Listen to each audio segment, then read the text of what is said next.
بسم اللہ الرحمن الرحیم۔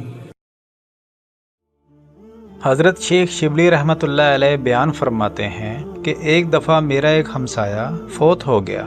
میں نے اسے خواب میں دیکھا اور پوچھا تمہارے ساتھ اللہ نے کیسا معاملہ کیا؟ اس نے جواب دیا بڑے خوفناک مناظر میرے سامنے آئے، منکر نکیر کے سوالات کا وقت بڑا کٹھن اور دشوار گزرا۔ اچانک مجھ سے کہا گیا دنیا میں تیری زبان بیکار رہی، اس لیے تجھے مصیبت آئی۔ عذاب کے فرشتوں نے جب مجھے عذاب دینے کا ارادہ کیا تو ایک نوری پیکر جس کے جسم سے خوشبو آ رہی تھی حائل ہو گیا۔